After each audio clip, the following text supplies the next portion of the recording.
Last week we had a pretty extensive public comment session.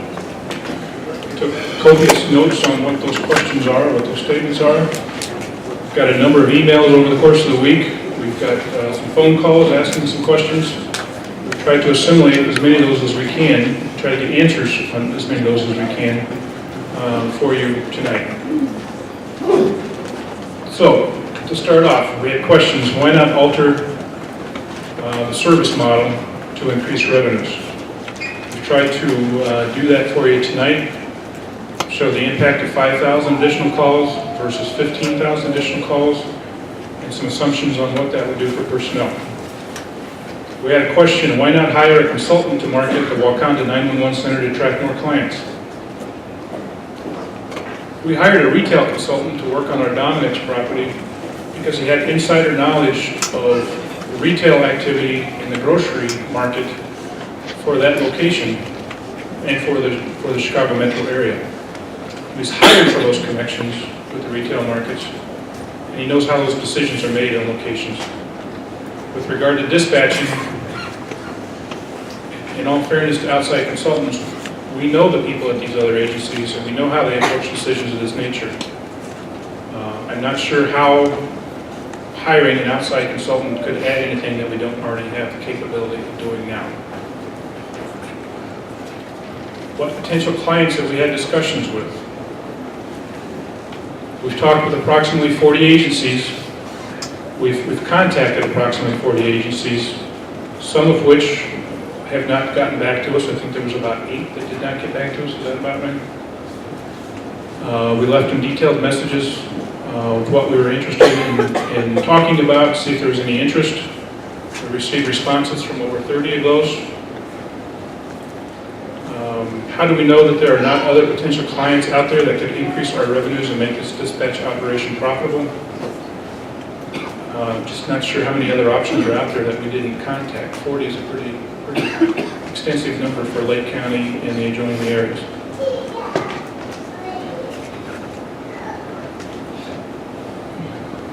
Statement was made, Wauconda dispatchers have a high level of professionalism, With all of these letters of support, why can't we use these letters to attract new clients? I couldn't agree with you more on the professionalism. There's a lot of information that is not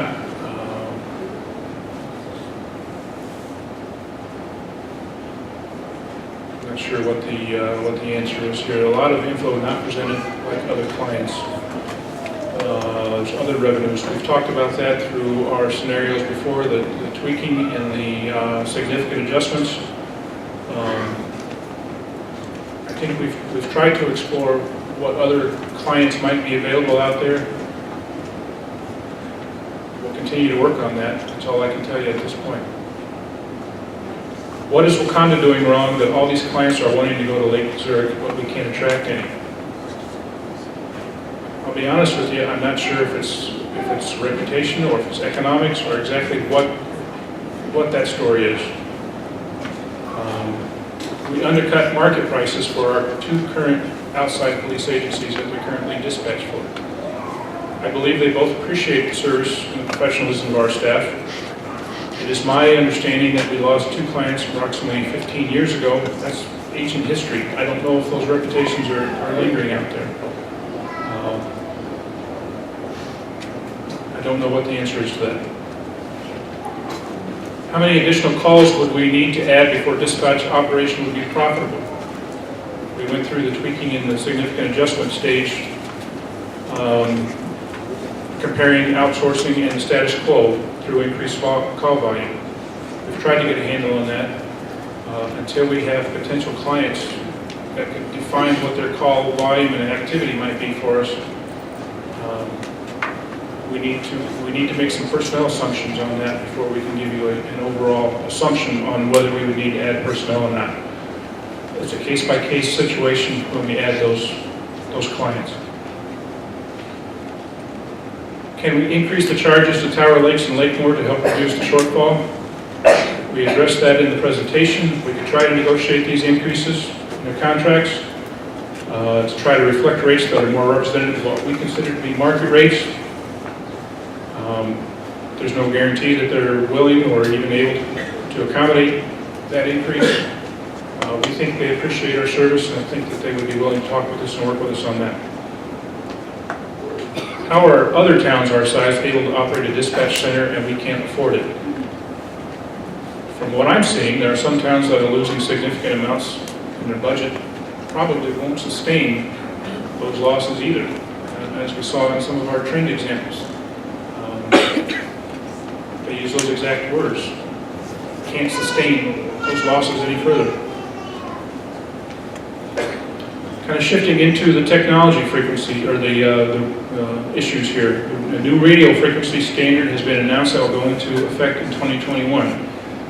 Village of Wauconda's equipment is already capable of being compliant with this new standard. Lake Zurich's equipment is not currently not able to comply with this standard. Why would we go backwards on the issue of technology? We had a discussion with Lake Zurich about that. We had a discussion with Chief Dado about that. To that question, I will say Lake Zurich is aware of the 2021 standard and knows that they will need to comply with it. The new standard will take effect in 7 years, and they haven't identified what the financial impact will be on their operation.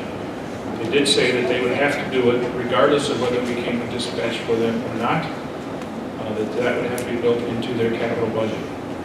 According to Chief Dado, the Lake County ETSB is looking at a potential countywide solution on this matter. For Chief Dado, Lake Zurich is aware of the situation and how to address it, and he does not feel it is too significant an issue. Performance issues. There were a lot of general questions about performance issues and how Lake Zurich was able to accommodate a higher call volume with the same staff size that we have. We have 10 dispatchers, they have 10 dispatchers. The difference is they have a full-time supervisor and a full-time assistant supervisor. Their technology, similar to ours, I don't know if it's training, I don't know what the story is, but they're getting a little bit more out of their technology than I think we are at this point. That's my assessment. You're certainly welcome to disagree with that. I'm sure several of you will. So, if we shift dispatch services to Lake Zurich, there will be a delay in being able to dispatch calls. This affects the safety of the public. Why would we want to pursue this if it will endanger the public? I've asked a lot of questions on this particular matter, and I have not gotten an answer that would suggest that there is going to be a delay if our fire and if our police services go to Lake Zurich or to any provider. There is not going to be a delay. The technology is you pick up the phone, you dial 911. It's just a matter of where it's directed through the technology. It doesn't have to go ring at one location and get transferred to the other location. The technology takes care of that for you. I have not had anybody tell me that there will be a delay if both of our services, both of our police and fire, are dispatched by the same center.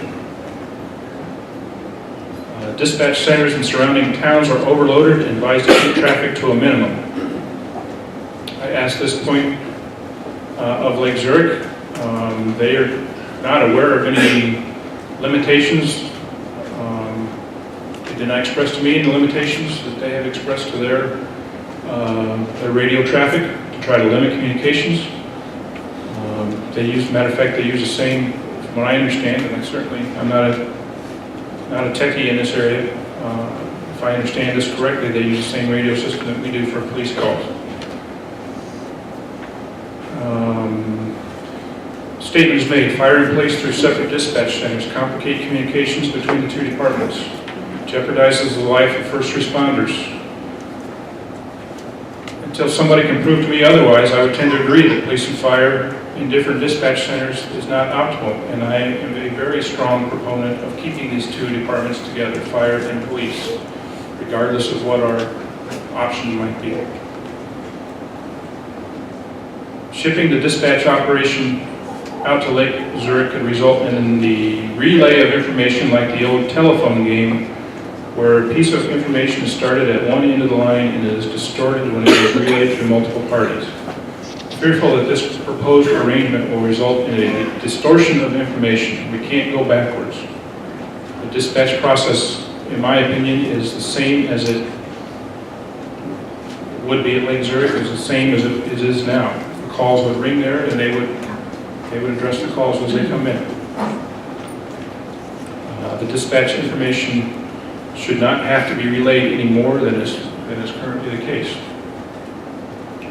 There was an example given of a car fire in Indiana in front of a building. The caller called 911. The dispatcher wasn't familiar with the location, hindering the dispatch of help. Fear that is where we are headed. My response is I've not had a chance to have a discussion with a knowledgeable technical person on that particular issue and on that fear, but I intend to get a response very soon and include that in our list of responses. School children in danger of any delay, even a few seconds in dispatch operations. I couldn't agree more, and I would not find it acceptable to recommend any action that would result in delay in dispatching emergency assistance. Somebody asked a question, if Island Lake is leaving Lake Zurich, they must not be all they're cracked up to be. Why are they leaving? Well, I'm not aware that Island Lake is leaving Lake Zurich dispatch. Lake Zurich dispatch is not aware that they're leaving their operation. That was when we spoke last Friday. There was no information that they could provide me on that. We're trying to track down where this information is coming from and if there's any relevance to our situation. We'll include that in our list of answers. If we outsource to Lake Zurich, isn't it true that Wauconda won't have any say in how the service is managed? Will we lose control of the service levels? It'd be true that we would not have the organizational oversight of that operation anymore. Lake Zurich invites its clients to participate in a joint operations committee to oversee dispatch-related issues. I don't know how involved that is or to the extent that that joint operations committee has any impact on operations. We'll try to get some more information on that for you. What is the size of Lake Zurich's operations? Currently 10 dispatchers and 2 supervisors. If Lake Zurich doesn't work out, what happens? I'm confident in Lake Zurich's ability to meet our needs. We've got our idle backup arrangement that we're proposing that would be one solution. We could also examine other outsourcing options if need be. So we do have some options. If outsourced to Lake Zurich, won't communication between the police department, the fire department, and public works be hindered? And that's only if police and fire went to separate dispatch centers. Again, we're working to keep them together. If we can't get that done with Lake Zurich, then we're going to have to examine some other alternatives. Local knowledge of dispatchers, this is a category we get pretty regularly. Lake Zurich dispatchers don't know Wauconda like our local dispatchers, and there may be some issues in getting help to the correct locations. I agree with the first part, that they're not going to know Wauconda like our local dispatchers. I don't agree with the second part, where there may be some issues in getting help to the correct locations. The technology is there to make this work. It's been proven in other locations.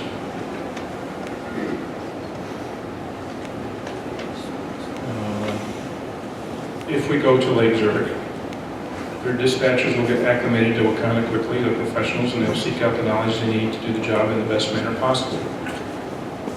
In addition, if this proposal moves forward with Lake Zurich, we are trying to get some of our dispatchers preference in hiring them, which would accelerate the sharing of our local knowledge. I think it would help accelerate that learning curve. Local dispatchers know our officers and can recognize by the tone of voice if an officer is in trouble or in need of assistance. That will be lost if we go to Lake Zurich. I believe that the dispatchers at Lake Zurich and our police officers will get acclimated quickly. There will be a transition curve while both sides learn these subtle nuances between each other. I want a familiar voice when we call 911.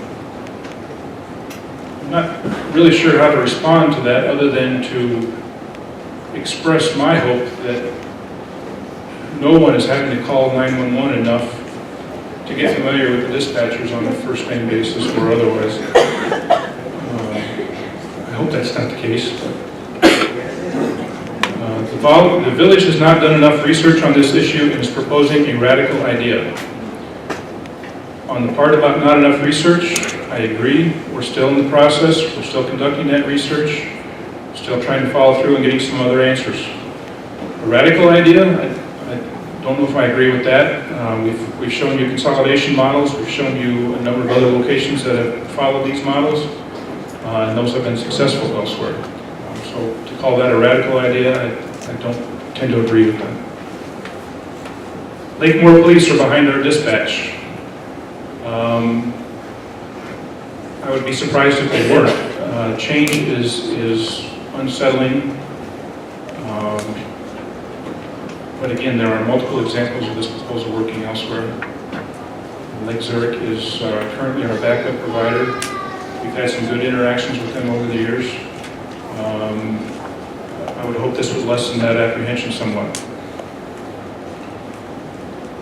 Lake Zurich is proposing a cost per call structure in the intergovernmental agreement. That is true. That is where we're coming up with what we think are the market-based rates for call activity. The question is, are we going to get to a point where we won't allow our officers into a communications center to save money? To call into a communications center to save money? For emergency response calls, absolutely not. Anything to do with public safety, absolutely not. We currently encourage our officers to use MDTs for routine non-emergency communications, and I'm sure Lake Zurich would do that as well. But again, for any emergency type activity, I can't ever envision a time when they would be encouraged not to call in an emergency activity. Let's see. Every village administrator and police chief has had outsourced stood behind their dispatchers until all available options were exhausted. Mr. Village Administrator, why not you? I think the answer to that is that we've got a pretty compelling case for outsourcing based on the dollar amounts. We've got a pretty compelling case based on performance and safety issues that we've seen so far. We think that if we can get our police and fire going to the same location, we think that we can save up free up some money that we can use to address other things like a capital improvement program to address our infrastructure maintenance needs, as well as an annual vehicle replacement program that we're currently borrowing for. I addressed that earlier. Why are we attacking 911? It may feel like we're attacking 911, and certainly the analysis that we're providing is certainly a threat to the dispatchers. It's not an intentional threat, but I can certainly see where they would feel that way. What is happening, or why we're looking at 911 outsourcing, is that we have data and models currently at our disposal on how this works. There are other sources where we have to go out and we may have to create models and data to try to figure out an alternative service provision way that is not as conveniently implemented as what these existing models might be. Somebody got up last week and said that I had prior experience in trying to outsource a 911 operation in McHenry. True, guilty as charged. I examined outsourcing operations in 2010. The savings were not nearly as significant as what the analysis we just walked through for you. I think the annual savings for one vendor was about $30,000. The annual savings on the other vendor was about $100,000. At that time, I left the city before that process was completed. I don't think it would have gone anywhere to begin with, and nor do I think I would have recommended that it go anywhere, because the savings were not significant enough for that decision to be brought forward, for that proposal to be brought forward. I've been accused of already having an agreement with Lake Zurich. Excuse me, can I ask a question? At the end, we're going to have public comment at the end. We've been speaking for almost 2 hours, and I'm starting to forget what we were talking about an hour ago. If you will, please just be patient for a minute longer. The village administrator is answering questions that were previously asked. And so these questions may be questions that you have as well. So if you just be patient for a little bit longer, he's almost done with this, and then you'll have your opportunity to ask questions. Give me 5 minutes. I'll be through. You can have 2. Okay, I'll be glad to get done. I just ask you to please also just be civil and just be patient for about 5 more minutes. Thank you. All right, so I'll see if I can hit the highlights on these other outstanding questions. If this proposal goes through, there will be no one in the police department after 5 p.m. Walk-ins would need to press a button and wait for other departments to come to our rescue. Part of that is true. There would need to be a direct dial phone in the lobby for walk-ins after hours.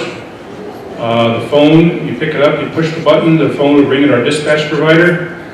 Our dispatch provider would radio a Wauconda police officer to render assistance at the police station. It's not that uncommon, not that unfamiliar with what we're doing now. Regarding the village finances, as I said earlier, the question was the sky is not falling and we don't need to take this drastic action. I agree that the sky is not falling. Financial forecast suggests that we have some challenges ahead. We'll try to establish that. There's questions about deficit spending. We've addressed that.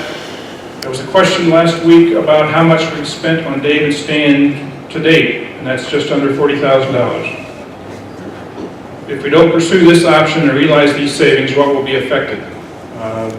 That's part of the budget proposal that will be going to the board. I don't have any answers for you at this time on that. Timing. Why would trustees be talking about severance packages if the issue is not decided already? Well, I can assure you right now that this issue has not been decided. Severance packages and all of the impacts of bargaining,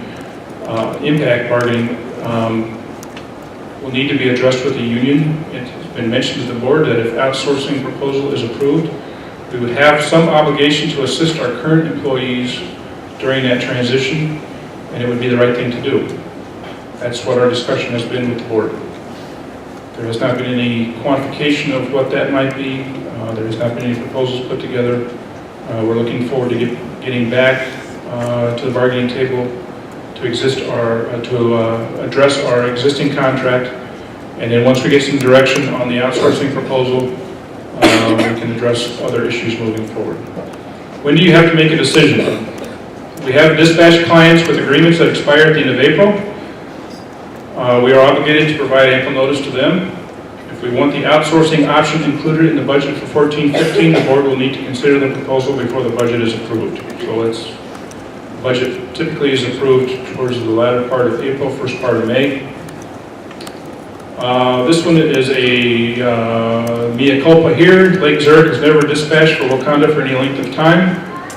The press release stated they had previously provided dispatching service for the village prior to starting their own center. I agree. I made a mistake on that statement. That was in the press release. I apologize for any confusion on that. I did not ask good enough questions when that information was shared with me. Wauconda has spent millions of dollars on 911 equipment. Why would we think that it's a good idea to walk away from that investment? It's true that we've spent, that we have a considerable investment in that equipment. As we've displayed here, we have some operational savings that we could recover those costs in a relatively short period of time. How am I doing on time? Done? All right, I'll cut it off there. Mr. Mayor, it's up to you.